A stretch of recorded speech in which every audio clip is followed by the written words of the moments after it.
बंद हो गया है। अब जो है मंगलसूत्र, आखिर मंगलसूत्र छीन करके कांग्रेस पार्टी करेगी क्या? जमीन छीन के क्या करेगी? पूछिए ना उनसे जो मंगलसूत्र की बात कर रहे हैं। जब वो मंगलसूत्र की बात करते हैं तो आप सब हंस पड़ते हैं, तो मेरे को तो हंसी बाद में आती है, पहले तो आप लोग हंस रहे होते हैं।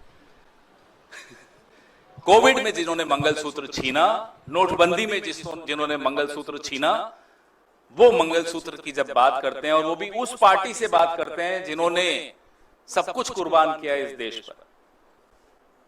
इंदिरा जी का वो फोटो मैं देख रहा था सोशल मीडिया पर, कल आ रही थी, जब वो अपने गहने दे रही थी देश के लिए, आनंद भवन कुर्बान कर दिया, अपनी प्रॉपर्टीज दे दी।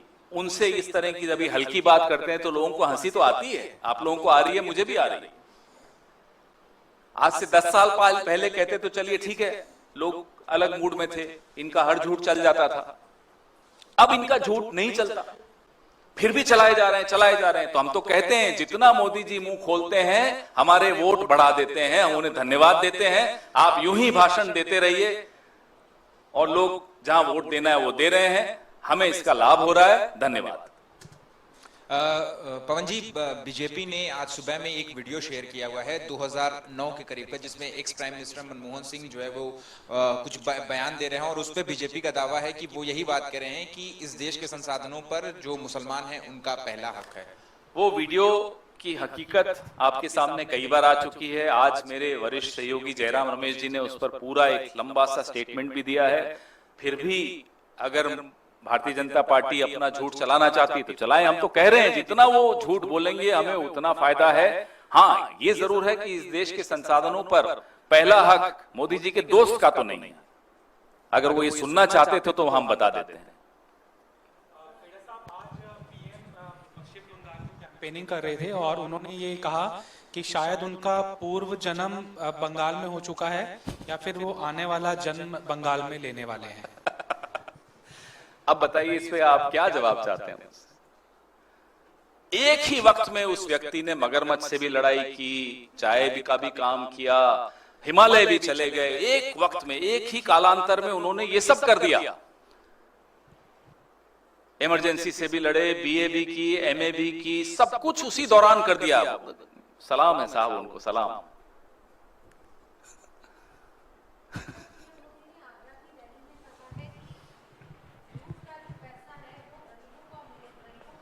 किसको धमकी दे रहे हैं? अपने दोस्त को? जनता को देने पर काम जारी है। अरे तो अपने ही दोस्त को धमकी क्यों दे रहे हो? अब 16 लाख करोड़ जिन लोग दोस्तों के आपने माफ किए, उनको अब आप धमका रहे हो कि भाई पैसा मैं ले लूंगा वापस। कमाल के आदमी है। हम तो यही कह रहे हैं, इलेक्टोरल बॉन्ड में आपने किस किस से पैसा लिया? धमका के लिया, डरा के लिया, लालच दे के दिया, कैसे लिया? वही तो जांच होनी है, उसी से तो डरे हुए हैं। पीएम केयर फंड पैसा कहां गया, कहां से आया? कोई पारदर्शिता नहीं रहेगी। क्यों? क्योंकि पिछला जन्म बंगाल में हुआ था, अगला जन्म बंगाल में होगा, कुछ ऐसे ही बोल रहे थे ना। कैसे प्रधानमंत्री इस देश को मिल गए साहब? अपने बारे में कुछ जानकारी नहीं होनी चाहिए। हाँ, मगरमच्छ से लड़े वो मालूम होना चाहिए, लेकिन पीएम केयर फंड में चीन की कौन सी कंपनी का पैसा आया ये नहीं मालूम होना चाहिए। क्यों नहीं मालूम होना चाहिए? इलेक्टोरल बॉन्ड में किस किस कंपनी के दरवाजे पे ईडी गई और उससे फिर आपने हफ्ता वसूली की, ये नहीं मालूम होना चाहिए। क्यों नहीं मालूम होना चाहिए? तो प्रधानमंत्री जी आप निश्चिंत रहिए, 10 साल हो गए, अब हम पूरी जांच कराएंगे किसने आपको कितना पैसा क्यों दिया, उसके बदले में आपने उसको क्या दिया, ये सब लोगों के सामने आएगा।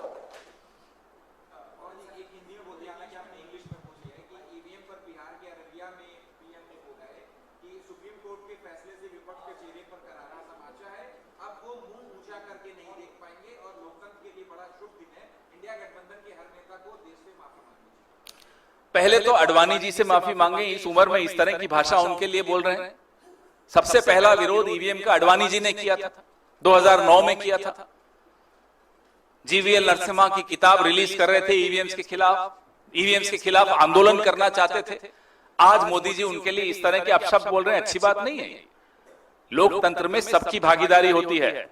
एक वोटर भी अगर ईवीएम पे शक की दृष्टि से देखता है तो उस वोटर को आप तमाचा और इस शब्द नहीं इस्तेमाल कर सकते। उस वोटर का संशय दूर करना आपका फर्ज है। आप इस देश के प्रधानमंत्री हैं, भले 1 महीने के लिए और हैं। माइक ले लीजिए। सर, प्रधानमंत्री के भाषणों पे, उनके आरोपों पे तो कई क्वेश्चन हो गए। ये क्वेश्चन ये है सर, आपके मैनिफेस्टो पे, पिछले कुछ सालों के मैनिफेस्टो और इस साल के मैनिफेस्टो को कंपेयर करने पे पता चलता है, ये दिखता है कि इस बार का मैनिफेस्टो कहीं न कहीं क्रांतिकारी झलक उसमें दिखाई पड़ती है। तो लोगों के मन में एक क्वेश्चन ये है सर कि नेहरूवियन सोशलिज्म को छोड़ क्या साम्यवादी रास्ते पर आगे बढ़ने के मूड में आप इसको कांग्रेस क्या है? नाम दे रहे हैं आप जानिए, मैंने पढ़ा है अच्छी तरह से। अगर न्याय की बात करना आपको गलत लगता है या आपके मोदी जी को गलत लगता है, तो हमें तो मालूम है उन्हें गलत लगता है। 10 साल से जो अन्याय किया उन्होंने, मध्यम वर्ग के साथ जो अन्याय किया, दलितों के साथ जो अन्याय किया, आदिवासियों के साथ जो अन्याय किया, महिलाओं के साथ अन्याय किया, नौजवानों के साथ अन्याय किया, किसानों के साथ अन्याय किया, और उनको न्याय दिलाने की बात तो हमारा संविधान कहता है। तो हमारा संविधान साम्यवादी है? ये क्या आप लोग थ्योरीज लेकर आते हैं क्योंकि कहीं मोदी जी कुछ बोल देते हैं, आप लोगों को लगता है यही सच है? ये व्हाट्सएप की नर्सरी से बाहर निकलने का अब वक्त आ गया है। इस देश का नौजवान व्हाट्सएप की नर्सरी से बाहर आ चुका है। आप लोग भी बाहर आइए, अच्छा रहेगा। आज ही व्हाट्सएप ने हाईकोर्ट में कहा है कि अगर उनकी प्राइवेसी को सरकार कहती है कि प्राइवेसी खत्म करें तो वो देश छोड़ देंगे। मैंने वो स्टडी नहीं किया, देखा नहीं है, उस पर टिप्पणी अभी नहीं करूंगा। गैर जिम्मेदाराना टिप्पणी करने में अच्छा नहीं लगता, तो एक बार मैं स्टडी कर लूं क्या कहा, किसने क्या कहा, क्यों कहा, फिर उसके बाद इस पर बात करें। माइक लीजिए। ईवीएम के मुद्दे पर आरोप लगाया है इंडिया गठबंधन पे कि इंडिया गठबंधन जनता के मन में जबरदस्ती संदेह पैदा कर रही है और ये पाप है। प्रधानमंत्री 2009 में जब अडवाणी जी कर रहे थे तब पुण्य था। जब भारतीय जनता पार्टी, अरुण जेटली जी, अडवाणी जी, सुषमा जी ईवीएम के खिलाफ बोलते थे तो पुण्य था। अब पाप हो गया। क्यों? भारतीय जनता पार्टी कहीं और से आई है, इस समाज से नहीं आई, इस देश से नहीं आई, इस लोकतंत्र में उसकी भागीदारी नहीं है। उनका भी उतना ही कर्तव्य है लोगों का संशय दूर करने का चुनावी प्रक्रिया पर से, जितना हमारा है, जितना चुनाव आयोग का है, जितना मीडिया का है। Sir, 2 questions. Sir, one is Rahul Gandhi today has given a statement. He has said that PM is so scared that in some days from now we will be able to see tears in the eyes of Prime Minister when he will be on stage. 100%. But BJP is saying that this is an insult to the Prime Minister. Why? What kind of a touch me not flower is he? कुछ कह दो प्रधानमंत्री बेइज्जत हो गए साहब। अरे क्यों इतने इनसिक्योर हो? Who are you? You are as normal a human being as were your predecessors, as will your successors be. In a democracy, to question the Prime Minister, to corner the Prime Minister, to make him answerable is our duty. If in 10 years he hasn't been able to understand this, then I am sorry, he will never understand this. Because he is a student of entire political science, which we are not. मैं हिंदी में भी बोलना चाहूंगा इस पर। ये प्रधानमंत्री अपने आप को छुई मुई का पौधा मानते हैं कि उन पर कोई सवाल नहीं उठा सकता, उन पर कोई टिप्पणी नहीं कर सकता, उनको कोई जवाबदेह नहीं बना सकता, उनकी निंदा तो कर ही नहीं सकते। क्यों साहब? सुरखाब के पर लगे हैं, कहीं और से आए हो। नेहरू जी भी इसी जनता से आए थे, इसी समाज से आए थे। इंदिरा जी भी, नरसिम्हा राव जी, मनमोहन सिंह जी, राजीव जी, वीपी सिंह जी, देवेगौड़ा जी, इंद्र कुमार गुजराल जी, सब इसी जनता से आए, इसी जनता ने उन्हें चुना। उनमें से तो किसी ने कभी नहीं कहा कि हमारी निंदा मत करना, हमें सवाल मत पूछना। गुलजारी लाल नंदा जी बहुत कम वक्त के लिए केयर टेकिंग प्राइम मिनिस्टर थे, वो भी प्रेस कॉन्फ्रेंस कर देते थे। साहब 10 साल से बैठे हैं छुई मुई की तरह, कोई सवाल नहीं पूछ सकता उनसे। डरते हो, सवालों से डरते हो। बरसात में नाचना भी है और भीगने से भी डरना है। इस देश ने ऐसा प्रधानमंत्री नहीं देखा। राहुल जी बिल्कुल ठीक कह रहे हैं। अभी 2 चरणों में झूठ शुरू हुआ, ऐसा झूठ जो कभी सुना नहीं। तीसरे चरण तक आंसू भी आएंगे, भावुक करेंगे देश को। अभी बोला ना, जैसे पिछले जन्म में बंगाल में पैदा हुआ था, अलग अलग राज्यों में जाकर कहेंगे पिछले जन्म में मैं गुजरात में पैदा हुआ था, उससे पिछले जन्म में महाराष्ट्र में पैदा हुआ था, अलग अलग चरणों में बताएंगे। अरे मजाक है, मनोरंजन करिए, अच्छी बात है, हमें भी मुस्कुराना हंसना अच्छा लगता है, लेकिन देश का प्रधानमंत्री है, अपनी मर्यादा तो रखिए।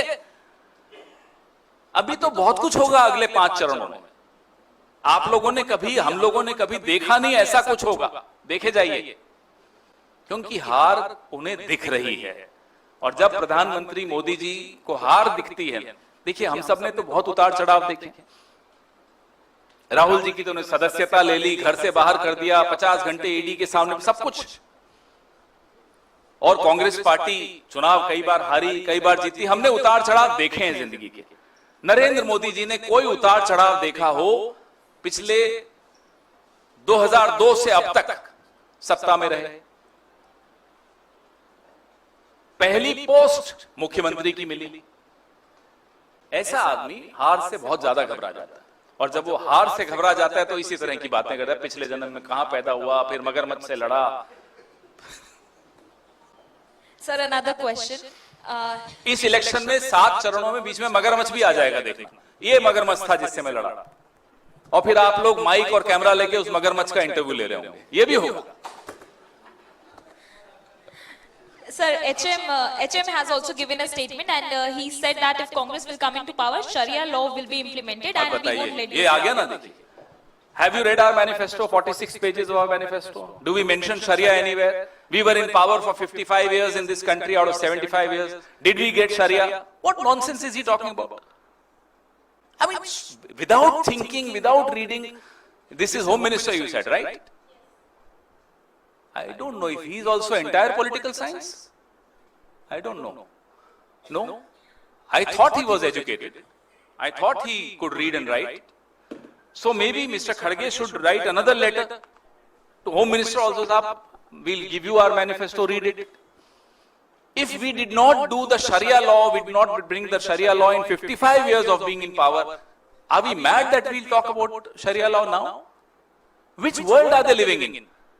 If they are so obsessed with Pakistan and Afghanistan, please ask them to go and fight elections there. Why are they spoiling the narrative here? Here people are maturely talking about jobs. People are talking about employment. People are talking about price rise. People are talking about women's safety. These are the issues we are fighting our elections on. We are fighting our elections on justice. They are talking about, in the language of Pakistan, the obsession with Pakistan.